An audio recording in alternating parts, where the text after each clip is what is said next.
If you're someone who's been dreaming of achieving financial freedom through real estate investing, but you're feeling overwhelmed trying to find a good rental property, you're not alone. One of the biggest challenges investors face today is finding properties that actually cash flow. With rising interest rates, tighter inventory, and more competition, it's tough out there. But the good news is, there is a way to make this process simpler, and more importantly, more successful. Let's jump in. First, let's talk about the two main ways you can find rental properties: on-market and off-market deals. On-market deals are the easiest and most common way to get started. These are the listings you'll see on websites like Zillow, Redfin, or Realtor.com. They're public, anyone can access them, and honestly, this is where 80% of new investors find their first property. It's convenient, straightforward, and you have a lot of information up front. On the other hand, off-market deals are where you can sometimes find hidden gems. These include foreclosures, auctions, private seller deals, or properties that never even hit the MLS. These deals are harder to find and often require networking, direct outreach, or working with agents who have pocket listings. But they can be more profitable if you know what you're doing. Now, you might be wondering, how do I even start sorting through all of this?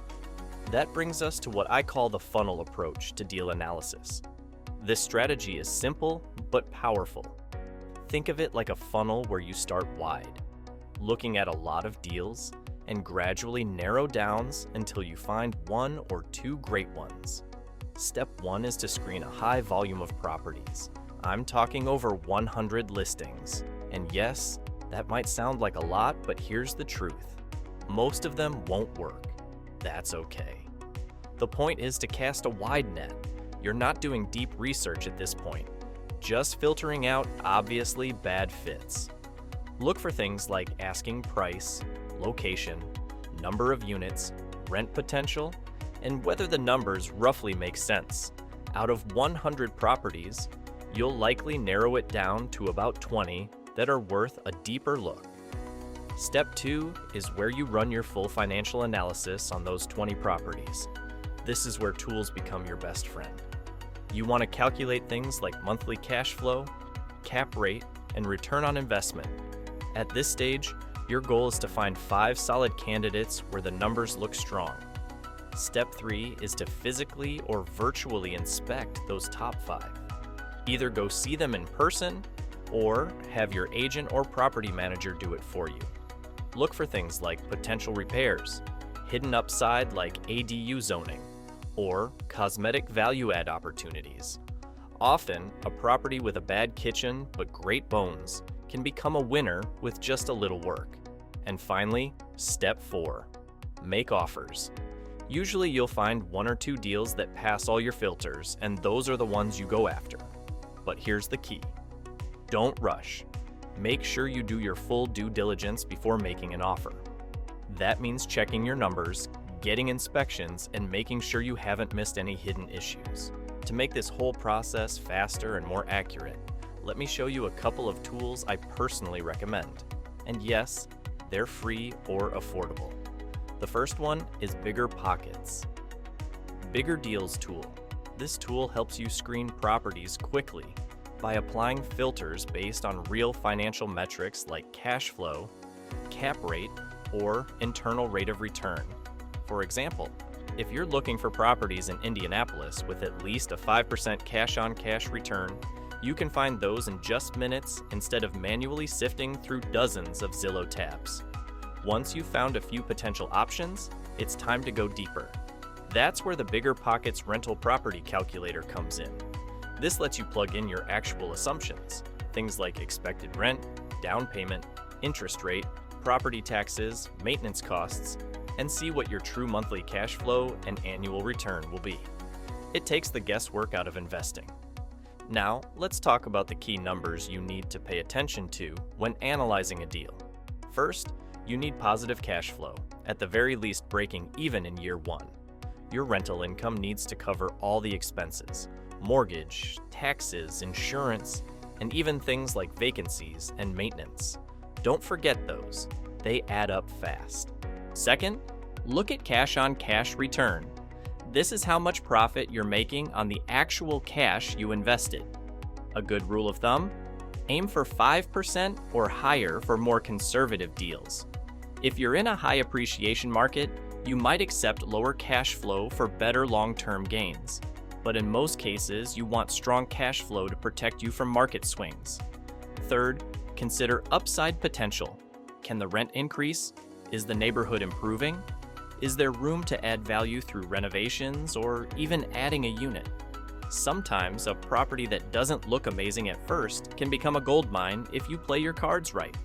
But before you get too excited, you have to validate your assumptions. A mistake here can turn a deal from profitable to painful. Start with rent estimates. Don't just guess. Cross-check with local property managers, Zillow's rent estimate tool, or even call a few landlords with similar properties. Make sure your income projections are realistic. Next, double-check your expenses. These break into two buckets: fixed costs like mortgage, taxes, and insurance, and variable costs like repairs, maintenance, and vacancies. A good rule of thumb is to budget 5 to 10% of rent for maintenance and another 5 to 10% for vacancy. Don't ignore these, or you'll be shocked when real life doesn't match your spreadsheet. Also, make sure you check the neighborhood and the actual condition of the property. A great-looking deal in a bad location or with hidden foundation issues can become a nightmare. Look up crime rates, school districts, and local job growth. And if possible, drive the neighborhood or get someone to send you videos. Once you've found a deal that checks all the boxes, here's how to wrap things up the right way. Do an in-person or virtual walkthrough. Look closely at what's advertised in the listing. Sometimes there are errors or missing details.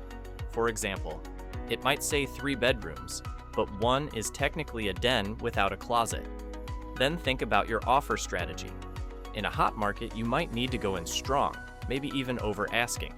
But if it's slower or the property's been sitting, don't be afraid to offer lower. Know your numbers and stick to them. Over time, the whole process gets easier. That first deal might take you 4 to 5 hours to analyze, but after a few, you'll be able to evaluate a property in 30 minutes or less. The more deals you look at, the better your gut becomes, and the faster you'll spot red flags or opportunities. All right, let's wrap up with a few final thoughts. Finding a profitable rental property in 2025 is totally possible, but it takes a mindset shift. You need to be patient. You need to look at a lot of deals, and you need a repeatable system to filter the good from the bad. Remember, this is a numbers game. Analyze 100 properties to find 1 or 2 winners. That's not a failure. That's just the process. If you're ready to get started, here are your next steps.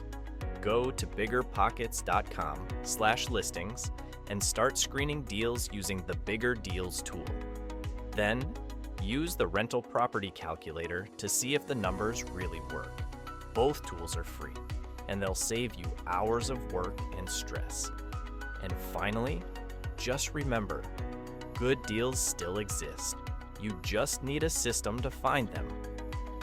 Thanks for watching. If you found this video helpful, give it a like, subscribe to the channel, and drop your questions in the comments. I'll be jumping in to help you out. Happy investing, and I'll see you in the next one.